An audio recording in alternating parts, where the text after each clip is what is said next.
Welcome into Not All There. I am Chad. I'm your host. This is my podcast, and I am here today with Ryan Lee, who owns and operates, founder of Capsule Adventures, which is a sober travel company. Am I right with that? Yeah, exactly. Well, what can people expect with a sober adventure? Yeah, I mean, Capsule Adventures is really just born out of the two things that I'm passionate about, one being sobriety, but the other being adventure travel. So I design all my trips to be, kind of high adrenaline, maybe more active.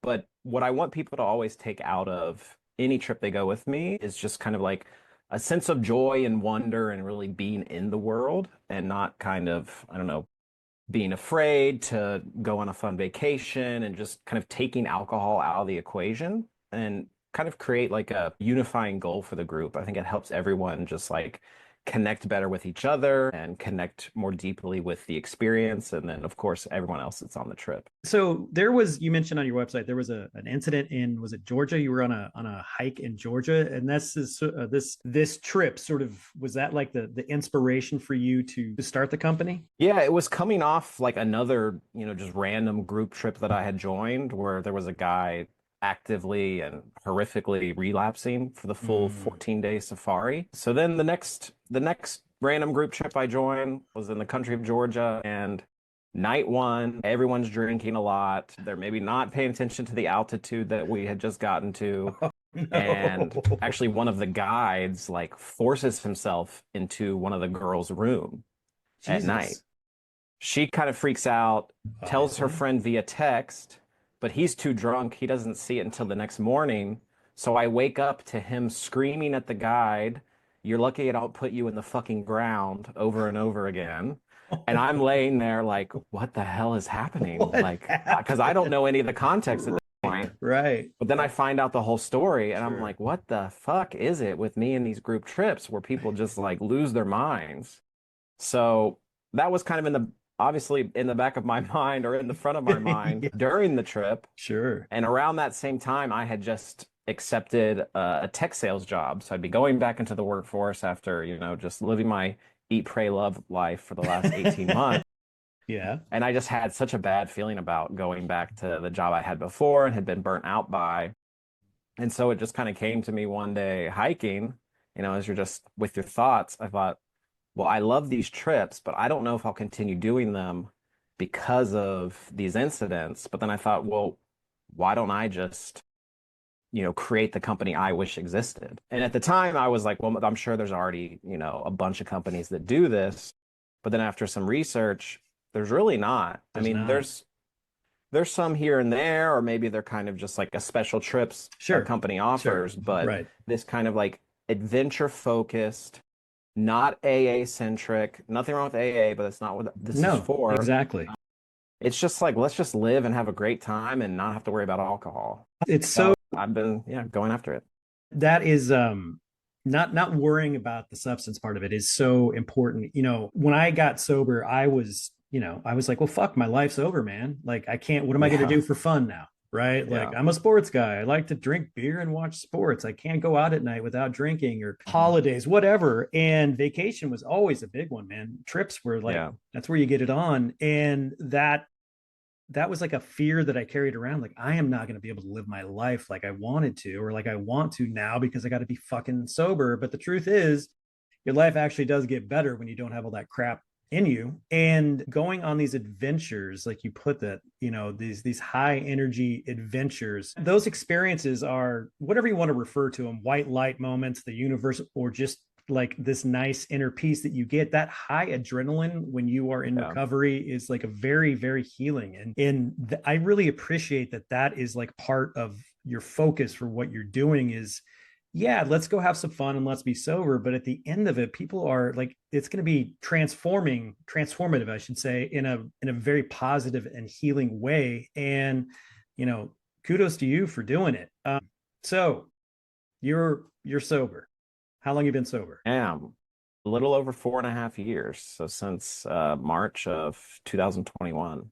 Well, Pandemic. yeah, Hey, man, society's full of them right now.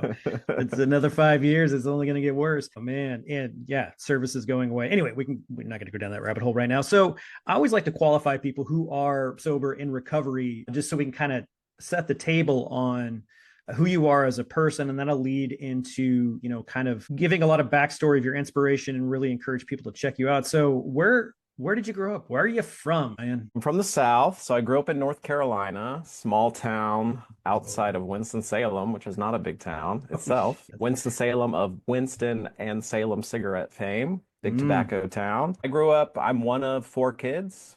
Um, Mom and dad still together, the classic yeah, American family, small town shit. middle class, yeah, all that good stuff. Yeah. Went to school in North Carolina, but then I quickly moved to New York afterwards, where my drug use started and rapidly escalated over the following years. How old were you when you started then? Did you like dabble at all with like alcohol or drugs when you were younger in high school, or is it just something you got out on your own and were like, hey, this is good? Yeah, in high school, I mean, when I was 16, I took a school trip. There was like an exchange program to Germany. So I was Okay. drunk, I think, the entire 30 days Sure you were. because it's 5 years earlier than we could drink. Right. So, Yeah, um, right. Of course. and I mean, that's like, when I look back, I'm like, that was problematic. Like, I was drunk every day.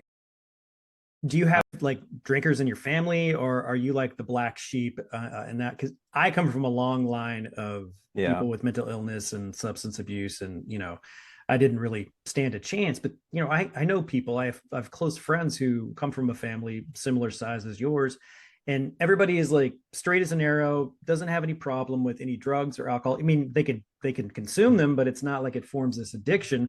Is that the case with you, or what was your family dynamic like? I would say my dad is also sober, but he got to the point where he could not avoid having 3 beers every night, but it would stop there. But he felt like Mm, he had no control over it. So he's like, you know what? I don't want this substance to have any control over me. Even if no one would think this was a problem, I'm gonna stop. And it took him a while to quit. But he's now sober. I don't know that he like identifies as a sober person, right, but he right. doesn't drink. And that's kind of a similar pattern within that side of the family. Like my Uh-huh. aunt always has a Bud Light in her hand, but she calls it her ratio. So she never gets drunk, but she always has a steady stream. Uh, Race. my grandmother like cannot live without a few glasses of wine. Although Oh now she my has god. dementia, so we have to like give her fake wine because she will Yeah. not remember how much she's drank and she will get absolutely wasted. So my family kind of has like this like Yeah. tepid addiction. Yeah. Yeah. Me, I got it a little bit heavier. And I think if they're all like very religious and kind of have like pretty like buttoned up lives, I think if Yeah. I'd gone down the like marrying young, having kids path, I'd probably be in that 3 beers a night Hmm. path. Hmm. But I was gay in New York City and doing ecstasy, and 3 beers a night was not on Was my not an roadmap. option. No. Yes. No. Oh man. So how old were you then when you moved to New York City? I was 26. Yeah. So what I'm always curious what it was that started you down the road. For me, I was really straight laced. I grew up, in a very sheltered household. I was out in the sticks, away from everything. We didn't really talk about much. I knew that my mom's brothers and sisters and my dad's family, they all had issues with at least alcohol. I can plainly see, and I knew that caused problems. So I was like, I'm never gonna drink. I Yeah. tasted alcohol, but I never officially had a drink until I was 18. And fuck, man, it was like I'm 50, nearly 51 years old, and I can remember that moment. Is like it's like my first son being born, my second son being born, and my first drink. But the drink became Yeah. came before my kids, and I can remember all three of those like perfectly. And it was just, I was off to the races, as they say. After that, was it a moment like that for you, or was it just kind of like a gradual, work up to it? I mean, I don't think I would have like gotten into the harder drugs like I did if I hadn't like moved to New York City and Yeah. had a boyfriend at the time who like that was his scene. So I felt like safe doing it with him. So we would, go out once or twice a week, do some ecstasy.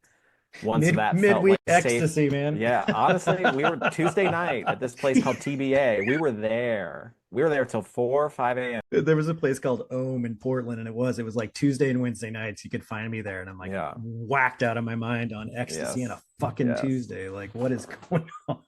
And I mean, I loved ecstasy. Oh And so I was yeah, like, well, now, because I vividly remember in college, like hearing about people doing cocaine and just being like, what degenerates? that's Imagine doing what a cocaine. dirty fucking drug. Like, oh my Yeah, God, yeah. these sorority and fraternity whores are just out there doing cocaine. But then, But then once I'd done hello. ecstasy, I was like, well, now maybe I can backtrack and do some cocaine. Yeah, Um, yeah. My cousin was my cocaine dealer. And that was a blessing and a curse. I kind of yeah. stumbled into my cocaine addiction, but fuck. I will say to this day, I love that drug. I solved all the world's problems while high on cocaine. So, all right, we're in New York. You're on ecstasy. You're on cocaine. And what happens? Where we going? I mean, it took a while for it to become where I had my first inklings like, okay, maybe I need to stop or slow down. It took like 4 years. Yeah. I would do Well, it a you're like in lot. your 20s, I'd pull right? back. Yeah. Yeah. Yeah. And I'm working at the time. I'm like pretty high up within a tech company doing sales. So I always kind of had the job and then the drugs and kind of convinced myself that like the drugs were helping the job. So there was a little bit of created codependency there. Well, is Um, it is it I mean, in my mind it just seems like big city, big business, stereotypical like high leverage, a lot of is there like was drug use, like was like cocaine an issue within your work environment or were you sort of an outlier? Like I know plenty of people that yeah, work on the trading floors that have like flamed out on cocaine because they just like we couldn't keep the intensity up yeah. unless we were high. And so everybody was just doing it, was just accepted. Was it that way for you or were you kind of off on your own? I created this system for myself. I was working Ah. remotely, so it wasn't like we're, Oh, okay. all like doing lines during the sales day. But I remember I would have tons of ecstasy pills and I would just be nibbling on it throughout the day. And I would get on these calls and it'd be a negotiation call and I'm just like I have so much confidence. I'm like My actively God. listening and like Just we've like locked in. agreed to verbal terms, but then I remember a few times after the call, I'm like, what the fuck did I tell them? So I had to like piece back together like what Yeah. we agreed to. Oh And my often it was God. like convoluted shit that I knew my attorney was gonna like kill Yeah. me over. Yeah. But yeah, and then I think with me, what really escalated things was Adderall. Oh, you got into that. Okay. I got into Adderall like heavy, um, right before the final escalation, which I'll get to in a second. But I was doing 120 milligrams of Adderall before noon. Fuck. So how many pills And is that's just that? because it like that's three of the biggest pills. I think they Oh, only make 30 milligram. Four of the biggest pills, they only make 30 milligram. And like that would put most people in the hospital, yeah. Yeah. like that much. But for Right. me, I would then feel a little crazy. I'd take some Xanax and then I'd wait until a respectable hour, like 4 p.m., to then text my cocaine dealer and then bring cocaine. Got that Do rush. essentially an 8 bag up Yeah. until the following day, get some more Adderall, and then start the cycle over again until finally I would just like my brain would shut off. It's not even sleeping. It's just like I could have died. You Yeah. Isn't it amazing? lose consciousness and then you're back alive again. You like reboot. Like, what the fuck just happened? I lost a Yeah. week. It's you know, like sitting here talking with you, hearing about these stories. I mean, booze was really my big thing. I did get into some hard stuff, but that run was only a few years. I mean, it's still a few years, but the booze really, I mean, I got into shit. I don't even know how I'm still alive. And hearing what you're telling me is like, I don't even know how you survived that. But do Yeah. you find yourself ever thinking, fuck, I should be dead. Now, what do I do with what I have? Is that all 100%. what kind of inspires you? I do want to get back to hearing your bottom because I believe, something that you touched on yesterday when we talked really perked my ears up. But Yeah. before we get to that, is where you are in your life now, the fact that you survived all of this, is that helping you to focus on what you're doing? And if so, is there reach beyond your adventure company? Are you looking to get started with the adventure company and then maybe branch out into other ways to offer concierge services to sober people? Or have you given that any thought? Yeah, I mean, the right now I'm focusing on, the adventure company, but I do have this idea if this becomes successful and kind of can generate some income and, I have other people hosting the trips and if Yeah. I then have time, I would love to like buy a property in like Puerto Rico or somewhere and then have kind of a like adventure related type of like rehab recovery Yes. Yeah. property. And just like, again, like my whole ethos, what worked for me and the reason I've stayed sober for so long is finding joy in more healthy places. And for me, that replacement is travel and just like the wonder of like being outside and doing things, seeing amazing sights, having these like hard hikes and then the payoff. Like for me, that scratches that thrill-seeking itch. And I know there's lots of people that could also benefit from this and maybe just need to be shown it. Absolutely. That being shown it, that's it. That's the key Yeah. is, people are afraid to, I mean, to, like you said, there is nothing like going for a really hard hike up in the Rocky Mountains or wherever. And when you get to Mhm. that location and your dog tired, but then you Yeah. look at what you just accomplished and what's in front of you. I mean, the Yeah. view it is life altering, but people are like, well, I have to climb 4,000 feet of elevation in a mile and a half. It's like, well, yeah, you do, but it's going to be fucking awesome when you do it. So yeah, showing people that, and something that I try to work on every day is, when I'm out, I'm very fortunate. I live right next to Lake Michigan, and Chicago has done a wonderful job with like its park systems and waterfront. So we're very fortunate. We've got a Mhm. lot of a lot of parks and, water. And so there's a decent amount of nature around. And even just taking, a few moments to like just stare at a tree. Yeah. People are like, well, I can't afford to go on this or go out in the woods. And it's like, if you just stand and like look at a tree for a few minutes, it'll really change your perspective on things. I'm really just excited for you and for what you're doing with these adventures. And that was a little aside, but I would like to get back to what happened when you left New York. So I had a crazy New Year's going into 2021 where I was like, I have to like chill with the drugs for a few months rather than spending January, February, March in New York in winter, which is hell, Right. Yeah. absolute hell. The days last like 60 minutes. Yeah. Same Um, here. Brutal. I decided to get an Airbnb in New Orleans where it would be like 60s, 70s. And my Yeah. thinking was, I like New Orleans, Who doesn't? but I don't have any drug connects there. So this should be fine to just go and chill and If there's not do any ever a drugs. city in the United Yeah. States where it's you could throw anyway. Yeah. Yeah. Continue. Sorry. The second person I met slash hooked up with there, he was a meth and heroin dealer, which I realized later. We did meth, Was that your first which time?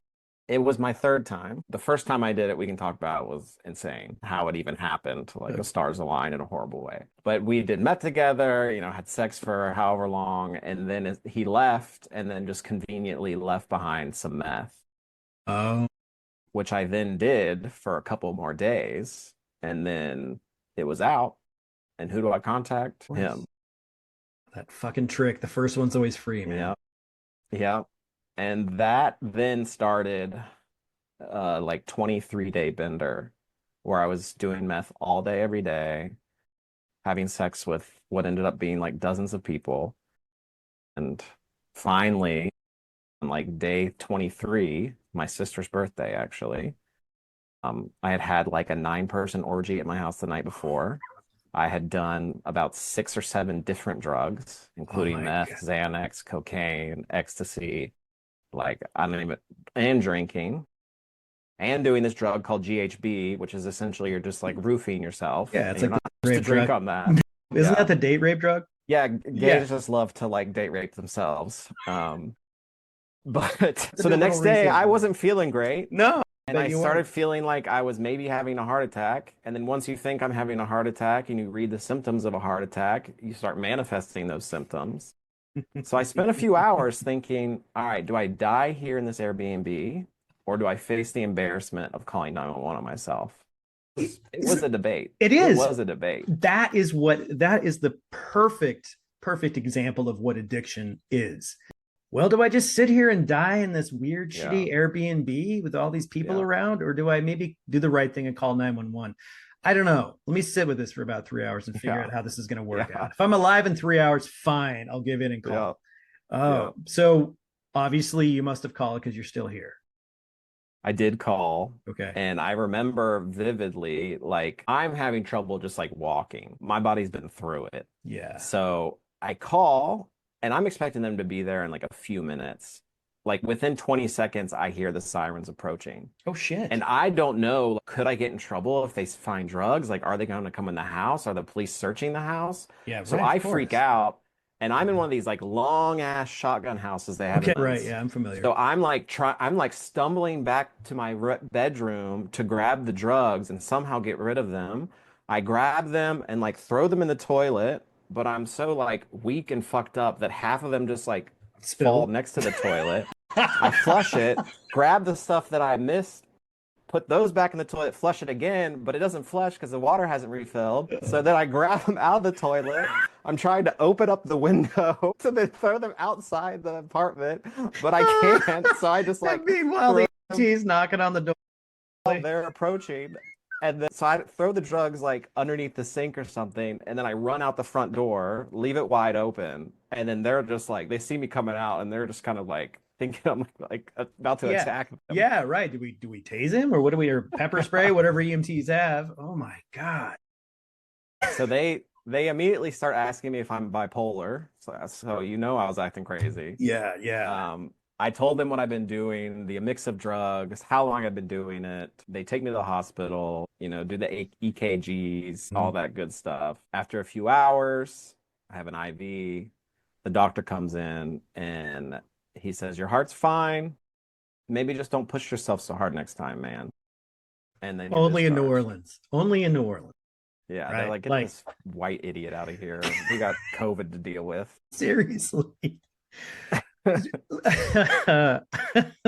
Oh my God, that's a beauty. Did you find any like maybe you were too fucking whacked out to even notice it, but when you were telling the EMTs what you'd been up to, the list of drugs, the activity, whatever it was you're telling them, did that make you feel like okay at all? Like inside, like just kind of admitting that you had been on this 23-day bender, or I mean, was there nothing? I had never been like shy Okay. with medical professionals Okay. about my drinking or drug use. Good In for fact, you. sometimes I would get a kick out of it. Like you go to your doctor and they're like, how many drinks do you have a week? I was like, honestly, like, I don't know, like 40, 50. And they're like, Give you that pamphlet. no more than like two a week, please. But kind of going back to before, like, Yeah. do you ever think of like, could you have died? It was never like someone who was like, I didn't like want to die, but I would get so fucked up, and it happened maybe 3 or 4 times in my life. And I would go to do some more or a new drug. And I remember that night before, about to like do some G, and I remember thinking I could die and just saying, Mm. fuck it. If I die, I die.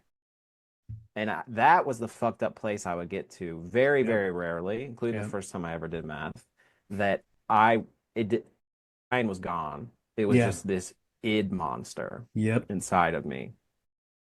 And there was a moment like a couple of years ago, just on a random day, and I'm not like a woo-woo spiritual person, but I Hmm. had this weird feeling that entire day that this would have been the day that I died had I not gotten sober.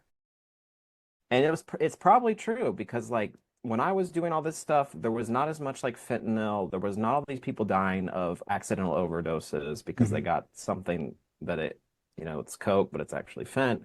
Yeah. Um, that was not around. And one thing I never did in my life is test a single drug. I would go to parties and see how many different people I could buy drugs from or how many people I could do drugs with. Yep. And there was not a thought in my mind to test anything. No, me either, man. If you gave it to me and said, "Hey, this will Sure. have a good time with that," Why- Yeah. sure, what the hell? I don't care. I got to that place, because I didn't do quite the mixture of hard drugs that you did, but I mean, I was certainly was like, taking a couple of tablets of ecstasy and working through an 8 ball of cocaine and a shitload of, Yeah. booze, which would probably honestly kill about a normal person, which obviously we are not. But, growing up in the environment that I did, I never pictured myself as certainly a person of the age that I am now, but even like someone that made it past 25. I never saw Mm, myself in my late 20s and 30s, 40s, let alone being married with children and even living in Chicago.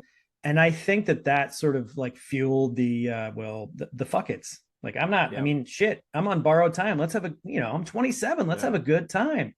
And I find that that is actually kind of a common through line, a common thread with a lot of people who are in sober and in recovery is that we don't fucking care. And that goes a lot with like people, are, like if somebody loses a shitload of money gambling, any capacity, and they end up gambling away all the money they had left.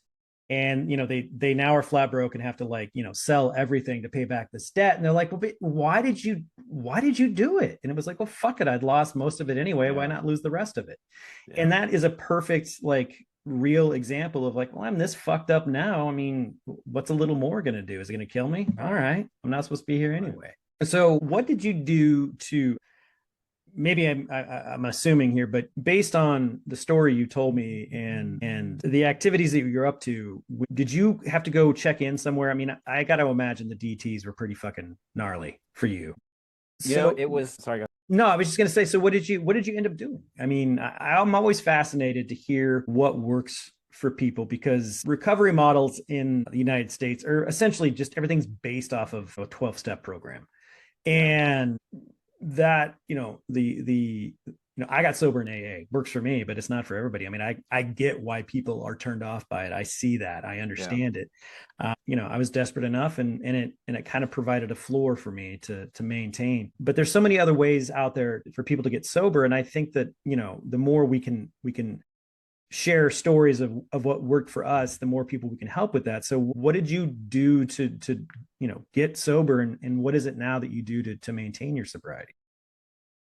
Yeah, so I flew back to New York City after a few days because I was not physically capable of like packing and leaving New Orleans for a few days. And then I got back to New York, contacted my therapist who I hadn't been seeing for a few years, but had kind of seen this spiral coming. And they reopened their outpatient rehab program for me, which had been closed due to the pandemic. So it was like a few hours every weekday that I would go there. There was meditation, there was yoga, there was a talk therapy, of course, external reading. And I did that for about 100 days. And I remember like the first 40 days of me getting sober, they thought I was actually indeed bipolar because I had this weird, like hysterical come down from everything. I guess like my brain chemistry had been like so depressed from all the Xanax I was taking that when Mm. I quit that cold turkey, Oh, I just all of a sudden was fuck. like not fully manic, but like hypomanic, as I Yeah. said. Yeah. So I felt incredible, but I also had no impulse control. So I spent about $18,000 in that first period of sobriety on shoes, on designer bags, on clothes. I still, even behind me, have some pairs of this. I bought the same Nike Kill Shot shoe in every single color that they make. It's about 12 to 15 pairs of the same shoe, just slightly different colors. So Well, my at least addiction you were kind of just looking. faded Yeah, it to always shop. does. Yeah, it does. But you Yeah. looked good. You looked good. I guess I feel like I looked crazy at the time. Like my face is all swollen. Like I didn't get skinny meth. I'll tell you that. Oh shit. So the early days were actually quite easy for me. I remember being like, Okay. why didn't I get sober earlier? I feel amazing. But it was artificial because once I came out of that mania, I was like, what Yeah. the fuck was happening to Yeah. me? And my roommate at the Yeah. time, she's like, I knew you weren't like still using, but like you were fucking crazy. I didn't want to say anything. I didn't want to ruin the fact that you're getting Yeah. But it you're helped getting me get sober. through those hard first days. That's it's interesting. I've had some conversations with neuroscientists on the podcast, and interesting conversations about impulse control versus that being activated by addiction and neural pathways, how to interrupt that stuff. And I just I wonder, so wondering out loud that this might be something to talk about in the future. But if maybe your body was, your brain was putting you in a protective mode, like the only Yeah. way Ryan wants to be sober, and the only way we can get him through that is by doing Yeah. this. He needs some type of like feel good. Yeah, because this is not good. Yeah, wow. I went through about I don't know, it was a prolonged nervous breakdown. I don't know, 4 or 5 years long. And when I came out the other side of that, it is truly remarkable what when you truly want something, what you can actually survive. If you're Yeah. just resilient enough to get through that and to never give up on it. So what do you do now to maintain? Do you do therapy, exercise, none of that, all of it? Now, when I'm not like hosting these adventure trips, I travel with a bunch of other like digital nomads. So people that Oh, have cool. remote jobs Yeah. and we live in different, countries. So like month to month, I'll be with a group of people that's like 15 to 20 people. And the reason I bring this up is like for me, like when I do go to AA meetings, like I'm someone that always has to share. Like it helps me a lot. Yes, me Um, too. and so I meet all these new people all the time and I'm sharing my story and I'm creating that social pressure around me that all these people know that this is sober Ryan. He used to do meth. That's crazy. He should never drink. So I'm very open about my story everywhere I go, Me too. especially like the meth thing. Because if you go to places like in Europe, they're like, what? Not even wine? You're like, no, I used to do meth. They're like, okay, yeah, you shouldn't. Like, it just like cuts out all that bullshit. Yeah, Um, yeah. and if you tell someone you're a drug addict, they don't feel as judged about drinking because they're like, well, he's a drug addict drinking. That, you So know it what? That's kind of, yeah, alcoholic and drug addict. because you could Yeah. always tell someone that has a problem with drinking When they get real unacknowledged, quiet. or I say, oh yeah, I'm sober, and then they start talking to me about how much or little Oh, they drink. And I'm oh, like, I yeah. did not ask. Most people, normal people would be like, oh, that's awesome. How long? Like, Yeah, congratulations. congratulations. Good for you. But people who then start talking about, well, I don't drink that much, just on the weekends. So I'm like, you should probably look into that. Here's my number. Just, Yeah. anytime. I'm not interested. Should probably look into it. You know, and good for you for being very open and telling your story. I mean, I'm that way too.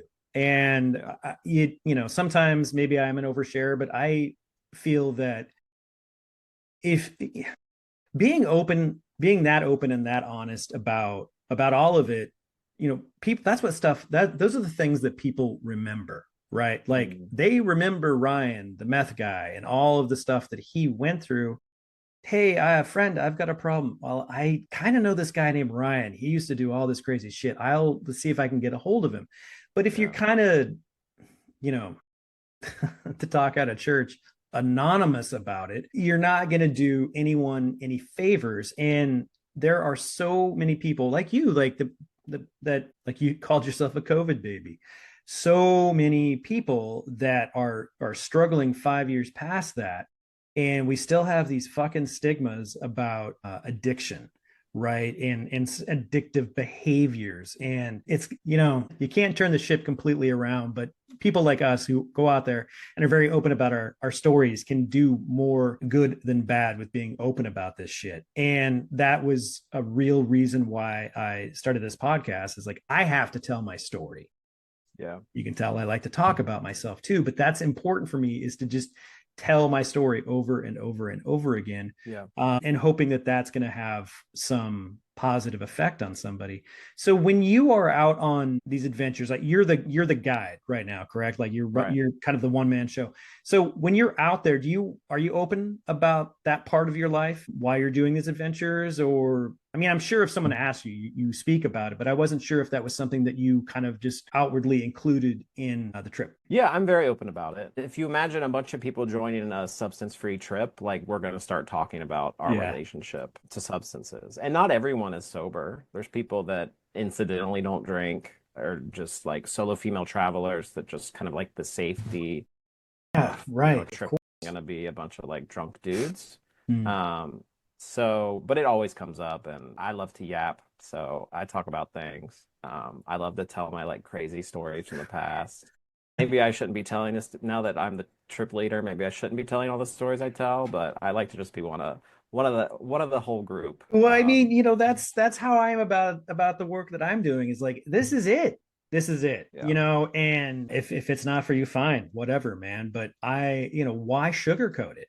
yeah, Like, part of getting sober here, when you hear other people talk and you hear other people's adventures, if that's what you want to call them, or rock bottoms, it does make you feel better. It does offer you some peace, because the thing about, at least for me and my addiction, especially at the end, I just felt very alone. And I felt like I was afraid to say anything about it, or, I mean, meaning like to get sober, to take action about it, because that, I was broken, I was a failure, I was a loser, that everybody's just going to kind of turn their back on me. But that's not the truth at all. And it wasn't until I heard other people start talking about their experiences that I realized, oh shit, man, there's a lot of us.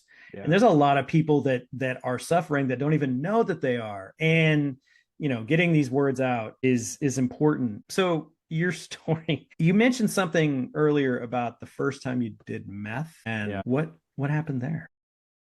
This was one of those nights, maybe the first time ever, where I had that moment where I was like, if I keep drinking or doing this coke, I might die. And I said, fuck it. I had probably had close to like 2/5 of vodka. I had torn through almost an entire like 8 ball of coke. And then I was on Grinder, the gay hookup app. Yeah. And there was a guy close by, said, come over. I went over. He's doing something on tinfoil. And he said, you want to hit?